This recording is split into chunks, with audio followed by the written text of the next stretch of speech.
આ બે પ્રકાર કેમ પાડવામાં આવ્યા છે? તો થર્મોમીટરની રચના બંનેની અલગ અલગ છે એટલા માટે એના બે પ્રકાર પાડવામાં આવ્યા છે.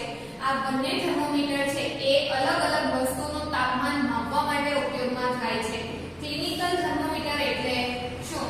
તો એની શરૂઆત કરીએ. પહેલું કે ક્લિનિકલ થર્મોમીટર ક્યાં વપરાય, એની રચના શું છે, એનું કાર્ય શું છે. ક્લિનિકલ થર્મોમીટર તો સૌથી પહેલા એની રચના જોઈએ. તો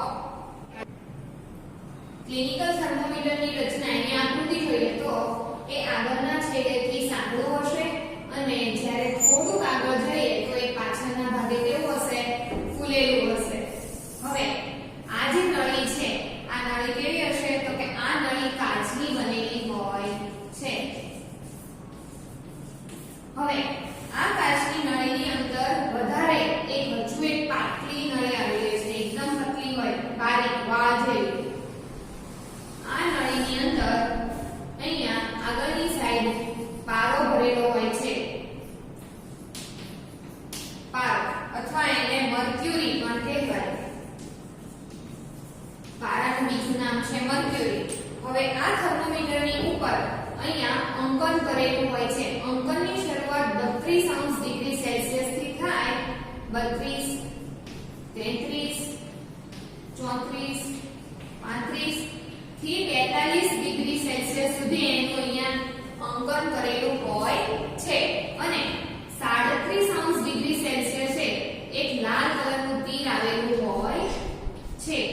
હવે એની માપન કઈ રીતે? પહેલા તો રચના વિશે લખીએ. તો એની રચના શું છે? આ આકૃતિ થઈ ગઈ. હવે રચના તો સૌથી પહેલા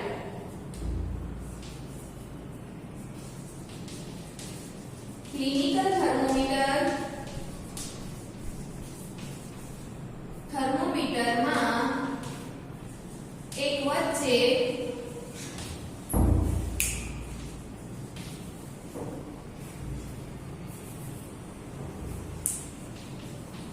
પાતળી વેગવાળી તો રચનામાં પહેલો પોઈન્ટ જોઈએ તો એ કેવી રીતે બનેલું છે, એની રચના શું છે એના વિશે લખવાનું છે. તો પહેલું તો કે સૌથી પહેલા એ શેનું બનેલું છે? તો કે એક પાતળી કાચની વેગવાળી નળીનું બનેલું છે. તો લખીએ તો કે ક્લિનિકલ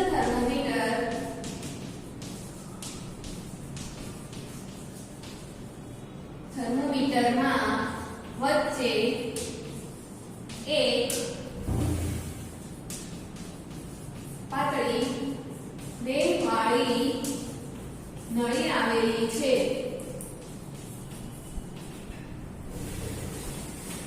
તેનો આગળનો ભાગ સાંકડો હોય છે. આગળના ભાગે થર્મોમીટર કેવું છે? સાંકડો હોય છે. એનો આગળનો ભાગ છે કેવો હશે? તો કે સાંકડો હશે. હવે આ ભાગની અંદર શું હોય છે? તો કે આ સાંકડા ભાગની અંદર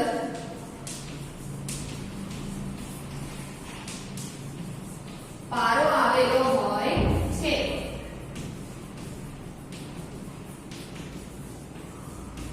હવે આ જે છે એમાં ખાસ યાદ રાખવાનું છે કે આ જે નળી છે એ નળીમાં અહીંયા આ સાઈડે ખાંચ આવેલી હોય છે.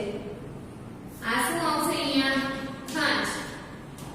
તો લખવાનું કે તેના આગળના સાંકડા ભાગમાં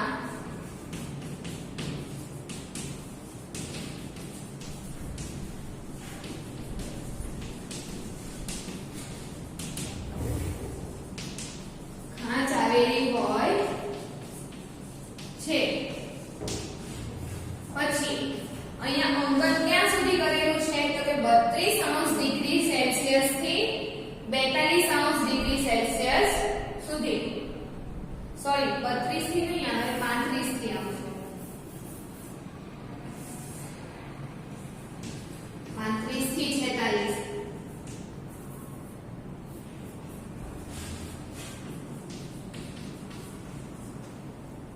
તો અહીંયા લખવાનું કે આ થર્મોમીટરમાં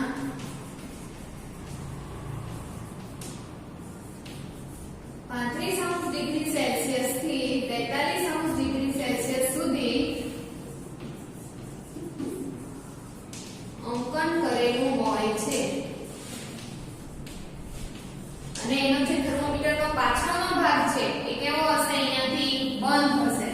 એનો પાછળનો ભાગ કેવો છે? આ થર્મોમીટર પાછળના ભાગે બંધ હોય છે. આ થઈ ગઈ એની રચના. હવે એ કાર્ય કઈ રીતે કરશે કે આપણે તાપમાન કઈ રીતે માપી શકીએ?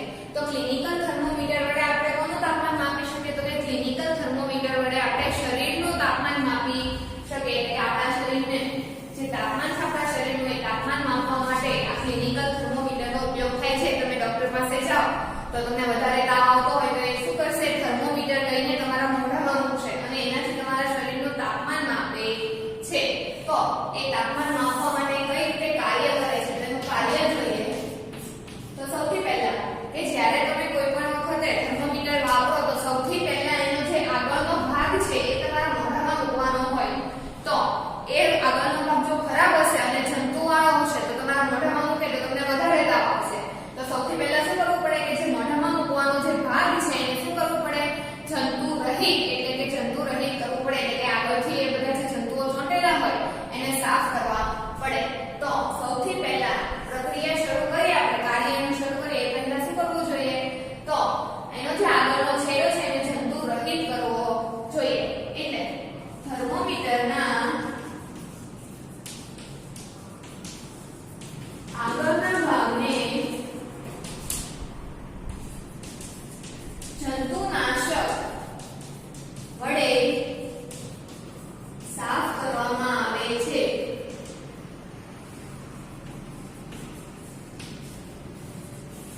ત્યારબાદ તેને ઝાટકો મારીને પારો 35°C સુધી લાવવામાં આવે છે. એક વખત જંતુનાશક વડે સાફ થઈ જાય પછી એને શું કરવામાં આવે છે? તો કે થર્મોમીટરને પેન હોય, દાખલા તરીકે પેન છે, થર્મોમીટર છે, તો આમ ઝાટકો મારવામાં આવે. એનાથી શું થશે? તો કે આ જે પારો છે જેમ જેમ તાપમાન વધશે એ રીતે પારો શું થશે? આમ આગળની દિશામાં વધે છે. તો એક વખત પારો અહીંયા સુધી ચડી ગયો. જો 37 ઉપર હોય અને તમે શું કરો તો કે 37 ઉપર હોય ડાયરેક્ટ મોઢામાં મૂકી દેશો તો એ શું બતાવે? ખોટું તાપમાન બતાવશે. એટલે જ્યારે થર્મોમીટર વડે તાપમાન માપો તો સૌથી પહેલા શું કરવું પડે? પારાને અહીંયા 35 સુધી લાવવો પડે.